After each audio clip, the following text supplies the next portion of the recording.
Good morning guys. Ugma na ni ron. It's the new policy diri sa SRP. Di na pwede mo left turn for now. Nibalik sa old ways.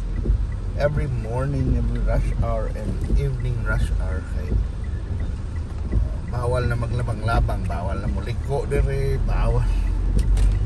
And it's a rainy day. So it's a rainy Friday. Rainy Friday. O sa ubang magsweldo des pizza 5, happy sweldo day. Kuyawan. Wala sila. Sana payday weekend din nila sa mga magsweldo sa 5th. Kita may iban sa 30, di ba? 30 o 15. Nasa iban 5 o 20. Nasa kumpanya ngayon 10, 25. Depende na sa kumpanya. But yeah, I think the second most common is 520. Lindot sa na. Pero mauna, enjoy your sweldo. Tanan mo. Ting bayad sa mga utang, ting bayad sa mga Netflix sa mga tao.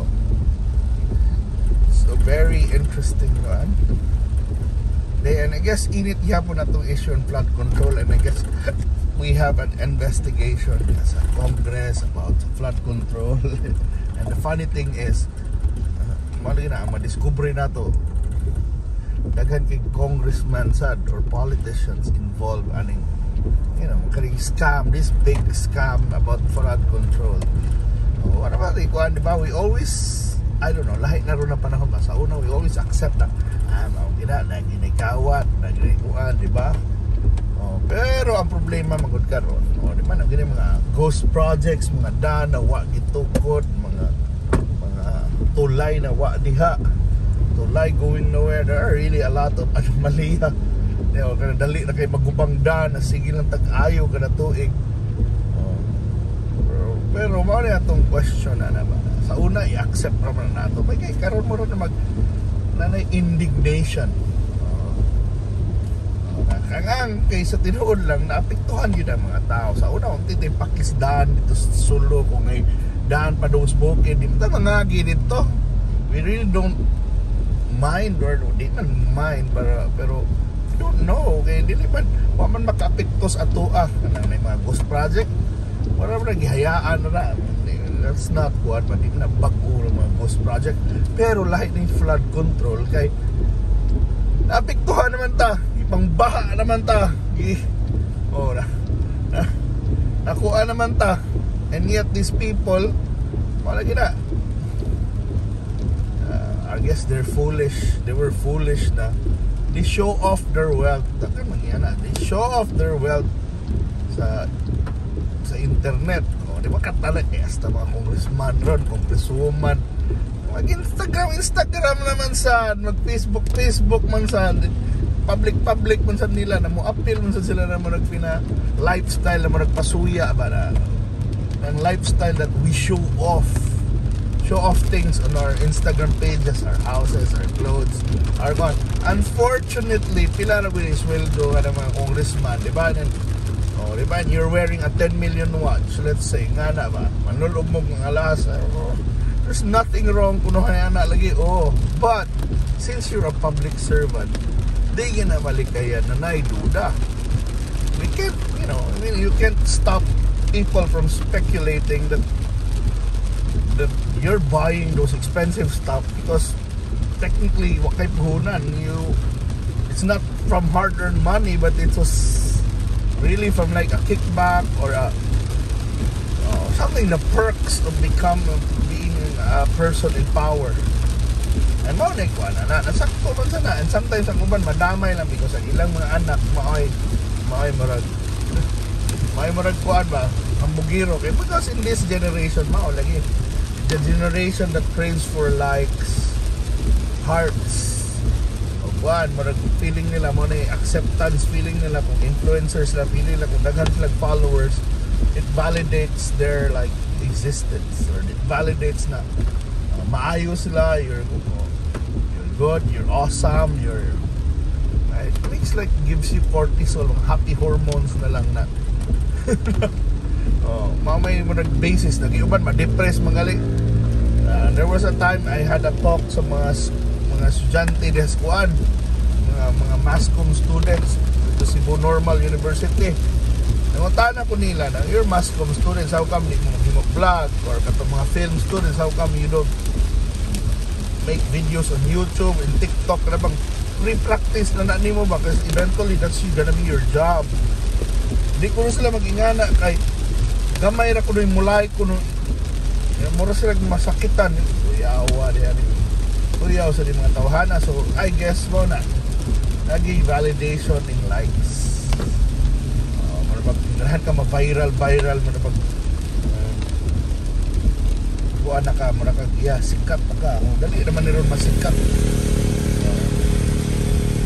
Pero ba rin kuha na ni naghanking na among na mga what we call our scholars, our princes, our mga kuhan ba na among pagali ang anak ni Mayor Ahong Chan, si Barangay Captain Datay Chan. Na pa-upgrade ko sa among mga prinsesa atila sa atong mga scholars. So masay sayop lagi ana ba na say lagi kay maingon sad si Kapdaday na dugay na mong kikay.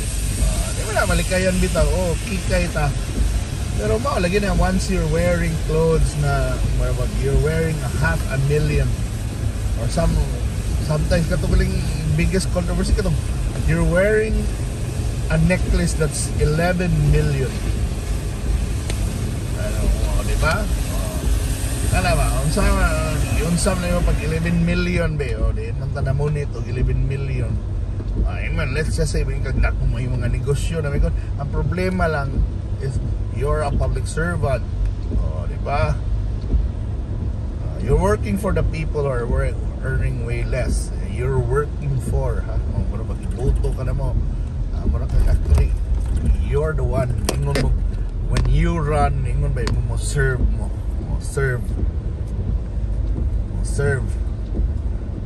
Diba? When you're serving us,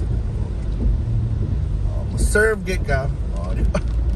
It means kami imong amo, diba? Butay imong naong mura kag kuan kay ka, kami ang amon mo doon niya kay ka, diba? Magduda gid ang imong amo mga taxpayers na puingon na kuan dili, diba? Kasan gini, diba? So balang na, kung ganahan ta magpakikay-kikay, magpa-social ta, or magpa-influencer ta, dili ta mo, di na lang ta magpakuan, di lang ta mo dagan, di ta mo lingkod o sa kaposisyon. Ang kuhan lang anak kung nakaso sa kaposisyon, be humble gamay. You have to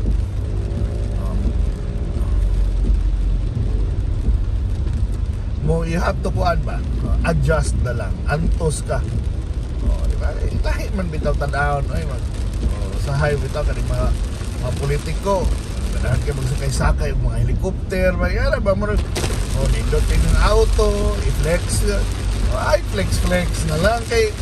I mean, the fact that you're the congressman, the mayor, that's the big flex na. Kung ako tingali, may mo kong mayor, flex na ako'y mayor. Flex na ako'y congressman. I don't need to show my house. I don't need to show my alahas, the rich. Aguan lang na ako katong pag-retire ka din. Ang kinanglan mong yun, pakita ko na, dato ko na. Diba?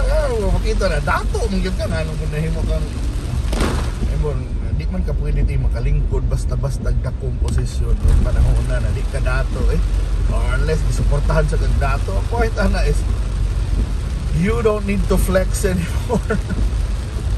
And same for their kids. Ayaw flex maamong imong papagmama, diba? O katay imong parents DPWH constructors, ana ba, or nakas customs, kaya pa bro, custom broker mo, ay na lang flex kay ma-associate yun mo something. Hindi na kalikayan. I mean, you can't blame the public. Ano lang yung kuha na ang mga tao na mo sumuso kayo, labi na karon na grabe may mga webpage na kagig marites sa online, no? Sometimes inyo pa ng mga amigo mangunay ninyo Diba? Unayon ra mo ka hambog-hambog ka. Kuanon ka. Unayon ka kay. Oh, di ba? So ayaw na. Oh, kalma na lang, kalma na flex at mausad kita na sa uban gali, even ka na mga content creators ba usay. Oh, di ba? Nindot kita ng flex lagi kay they say to inspire. May mala, pero kung mo lagi na kung if you really didn't get the money from from a hard work sense of buwan kana bang naging hirapan yun animo, then what can you inspire people to steal, o diba, mara maglain man or inspire or buwan ma-feed their envy, masuya na kalagutan na ka, o diba, tanawa ra na ba. Sometimes lang kuan man na dito palabi o katong ating creator, di ba, nanikaon siya na murag halos usa ka million ilang dinner. Ya, mura lang napay joke na barya lang yan. O pwede na sa ato ko tayo. Amigo-migo tan, binuang ra ta, sinsiyo ra na, but kung imo nang i-record lain no nagsabot, o di ba, may tag kuan gasto tag 10,000 para sa vino, may tag sinsiyo ra na. O sa ato mga tawa ta, but it will leave a bitter taste in the mouth sa mga naminaw ni mo na mga kabus, labi na lagi kung associated ka sa kwarta na sa corruption, o di ba? Katong kung hika ang source sa inyong money murag dili gikan sa mga kickback, o di ba? Isod kayo, pero man akong point man ako, I can't blame also mga contractors are businessmen, o di ba? I think namgi mga tarong sang kontraktor na kung why mga kontraktor wala nga itong mga dalan diri. Ang problema lang ang sistema na, di ba? Wala katungod lesi si Sara Diskaya, wala si katungod Badato man, o di ba? Contractors, kung why contractors wala bitaw ni mga daan sa bitaw, pero ba lagi na kung ano mo yung mga lain pagi like katong imagine na siya pila to ka kumpanya, walo siyam din sa bidding sila na iya ang mga kumpanya na apil og bidding. That's rigged, binuang asad na, pero lagi ba na ang contractor ay katungod Badato na negosyo Badato ang gina sila, engineer mo pwede lang kuan, pero kung may tag nadato ta kay kuan lagi na natin mga projects nga wagin nila trabaho ay hindi collect bayad yung bahin ra ta handa lahi nun sa dang storya di ba? I mean, we need contractors, we need builders, we have to be honest. Kinahanglan na dili na kuan, di PWH rin magtukod, di pa na kuan ang DPWH, but it's not a construction firm lang, that's the government department naman na mukuan sa build, pero ang tig-build is kuan sila murag mo monitor lang naagya po na sila kuan, pero di yun na ang kuan nila, ang main kuan nila ba, ang contractors gina ang tighimo sa atong mga dalan, di ba? Di na mga empleyado di ta empleyados di PWH, di ba? So mao ning kuan nato man, there's corruption and it's been going a long ibaw na taana, dugay na tingin na more than kanang as early sa atong republic there is nanay corruption. Bihira, ang funny lang, bihira lang yun ang mga preso, madakpan, makuan. Ironically, we're in the administration of BBM na iyang papa was the anhing Ferdinand Marcos was known for kuan, di ba, kaning ngani na kanang thief kunway sila while serving the public. So money karon, it's like a headache, like for the president as well. So but we don't know asa ni padong wala ato lang kuan is hopefully nani resolution ay mapreso ron sana or nay mga kabaguhan that will change, improve our country situation, especially the infrastructure. So wala na guys, thank you so much for watching and I hope to see you on our next drives. See you, bye bye bye.